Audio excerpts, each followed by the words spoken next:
Ел іші өнергелісі. Олай болса сахнаға Қызылорда облысы Сырдария ауданының Тереңөзек құрамасын шақырамыз.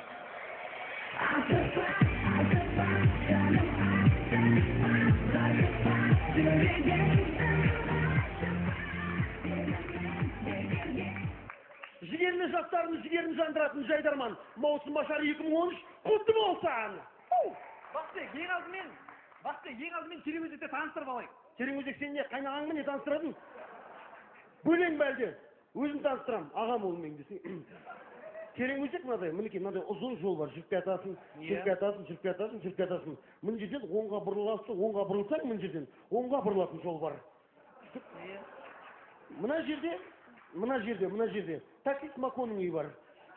Мына жерде біздің бастықтың үйі бар. Соған қарама-қарсы елбасының бағдарламасы бойынша салынған 100 мектеп, 100 аурухана деген жаңа мектеп бар. Міне саяси язик.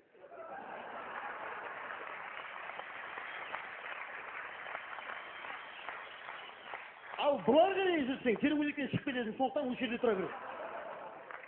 Түсіндіңіздер ма? Түсінбесеңіздер келіңіздер, мына жерде заңғырсыз қойдым. Бақалап, Тереңөзектің шаруашылығына келетін болсақ, Таксимен келеміз десең. Тереңөзектің шаруашылығына келетін болсақ, біздің Тереңөзекте мал өсіреді, біздің Тереңөзекте бидай өсіреді, біздің Тереңөзекте күріш өсіреді. Ал шудағы ол.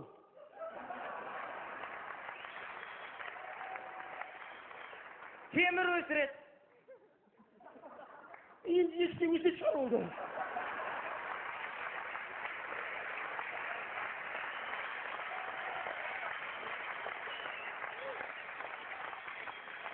Олай болса, жаңа маусымда жаңа әзілдермен Тереңөзек құрамасы біз бастаймыз.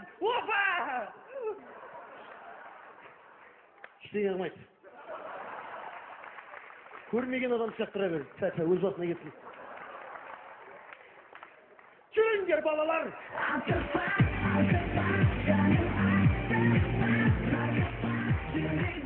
Белгілі бір тележүргізуші жарнамада. Жақында Айбек пен Айгүл үйленді. Айбек пен Айгүлдің үйлену тойына нағашылары 50 мың теңге, бөлелері 70 мың теңге алып келді. Неге бөлелері 50 мың теңге әкелді? 20 мың теңге қайда?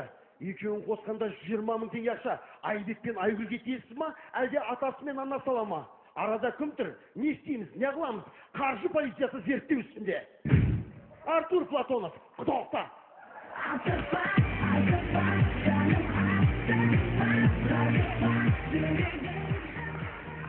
Құрметті достар, қазақ ертегілері құдды бір түріктің сериалдары сияқты.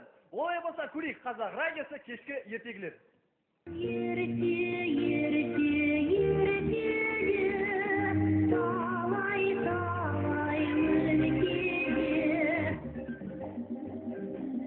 Балалар, зәмзәулі әжелерімнің әдемі қиял ғажайып ертегілерін тыңдаңдар.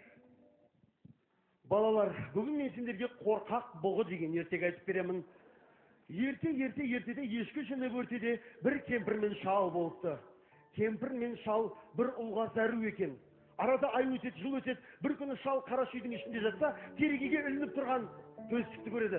Кемпір, ана төстікті жесең, дүниеге шекесі торыспай алып келесің дейді. Кемпір төстікті жеп, көп ұзамай кемпірдің аяғы ауыр болып, дүниеге шекесі торыспай алып келеді. Олдың атын ертөстік қояды. Ертөстік сағат сайын емес, минут сайын, секунд сайын өсіп, жарты сағаттан кейін зейнетке шықты.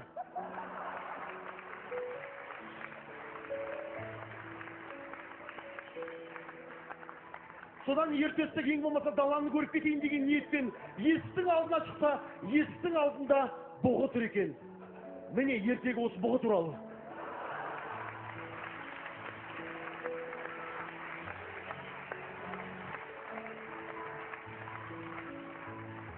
Ертөстік көрген бұғы орманға қарай қашады. Орманға қарай қашып келе жатса, алдынан 3 жол шығады. Бірінші жол барсаң келесің, екінші жол барсаң келмейсің, үшінші жол односторонний.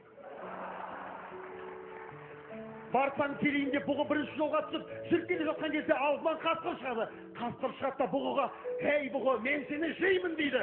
Сол кезде бұғы тұрып, «Жеме, мен саған өлең айтып берем. Атамнан да қаштым, әжемнен де қаштым» деп өлең айтып тұрған кезде, қасқыр ашуланып, «Неге қырғыздың өлеңін айтып тұрсың» деп айтады дейді. Бұғы енді не істерін білмей тұрғанда қасқыр бұғыны басып алады. Қалай балалар? Ертегі қызық бекен. Ендеше жалғасын ертең айтып беремін.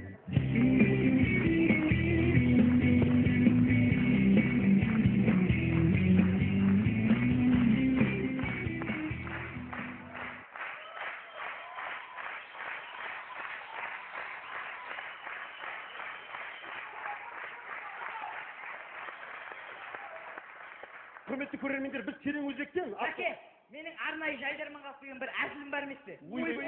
Айтам. Кеше дене пәнінің мұғалімі мен еңбек пәнінің мұғалімі төбелесіп қалыпты. Нәтижесінде еңбек пәнінің мұғалімі жеңіп кетті. Не дегенмен каратенің аты карате, балғаның аты балға. Балға. Бергел балға. Артыма тұр балға. Бұндай әзілдермен халыққа көріне берме. Құрметті көрермендер, Тереңөзектен шыққан атақты жазушы ағамыз Қалтай Мұхамеджанов Францияға, Парижге барып келген. Сол кезде қазақ журналистері Қалтай аға, Париж қалай екен десе, Тереңөзек менің балалық шағымның Париж деген. Астана, саған Париж сәлем айтып жатыр. Тереңөзек құрамасы, тәлпіштікке жол жоқ.